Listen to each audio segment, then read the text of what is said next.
Hey railheads, welcome back to my Finger Lakes railway layout. You looking for quick and easy-ish crossing signals? Notice I didn't say cheap.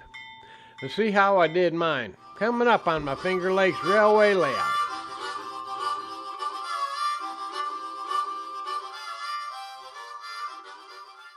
So maybe you have a shelf layout, or a short line like mine, and you just want some flashing signal crossings. You don't need the train detection and all those servo motors and bells and whistles. Well, the decoder has the bells and horns already. Well, this project set me back $65 for one grade crossing. Now, there must be a cheaper way. Please comment if you know of one. I broke down the prices in the description. Oh, and I want to thank Joe Bennett on the Facebook group, HO Scale Model Trains, all uppercase, for this idea. Just what I needed. So we've got just three components here. Number one, the circuit board. And as you can see, there's an on-off toggle switch wired into the board. And I can flip it on when the train comes and flip it off when the train's gone. Nice and simple. And number two, a 12-volt power supply. I really like this feature on this one. It's a terminal connector that just plugs in. And the link's in the description, of course. And number three, the crossing signals themselves. And now you can see on the front of the box they refer to this Walthers grade crossing controller. Well, why not use that, you may ask? Well, for two reasons. Number one is for DC only. It's not compatible with DCC. And number two, it's out of stock at Walthers. So, well, let's take a quick look at the instructions. Well, now let's hook them up. I decided to temporarily mount the circuit board on a piece of scrap plywood, so it would hold still while I connected the wires. The instructions for the circuit board say to use spacers to keep it off the actual mounting surface.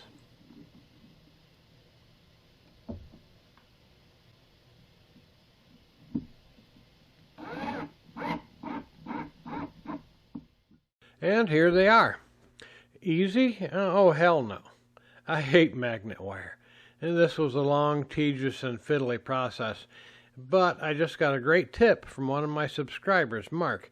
His channel is M&M Rails, and links in the description, of course. He solders larger diameter wires to the magnet wires. Brilliant. I can see this would make it so much easier to connect. This is a screen grab from his video. Thanks, Mark. So next time I sneeze and this all falls apart, I'm getting out the soldering iron. Well, it doesn't look too bad from top side. You don't want to see underneath. Oh my God, don't breathe. I just need to blend these pads into the scenery a little bit. Matte medium and isopropyl alcohol.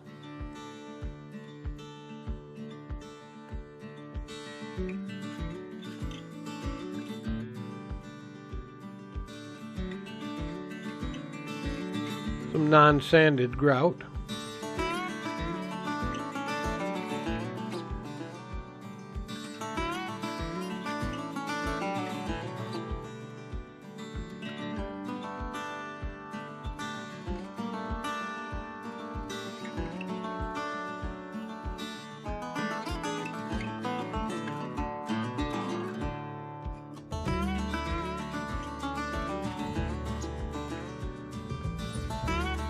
The IPA,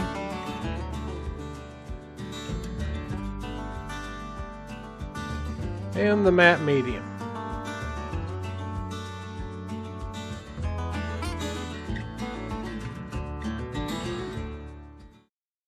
While the grout is drying, I realize now there's a third part to this project. The prototype crossings I'm modeling have power poles with electric meters on them, and backup battery boxes, and of course the cabinet or bungalow, I've seen them called online. Well, I scratch built the battery boxes, and I made the power poles from skewers, and I printed the signs, and the rest is just store-bought stuff I had on hand, and I just painted and weathered it. Okay, back to the scenery.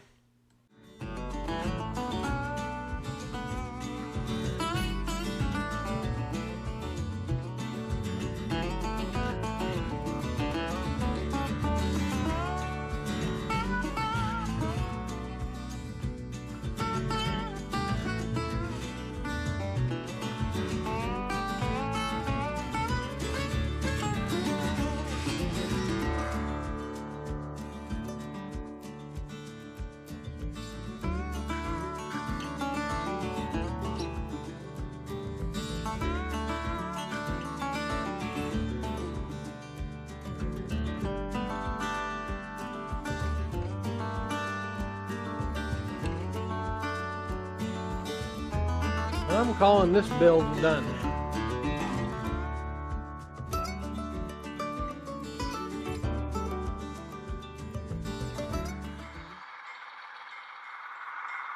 I really enjoyed this little project.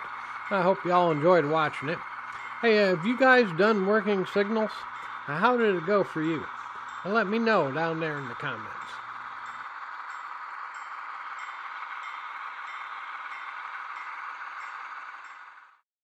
Well, Leon seemed satisfied with the new signals. I think he was saying no defects. Hey, thanks for watching. Hit that like button. It don't cost nothing. Hey, thanks. Take care.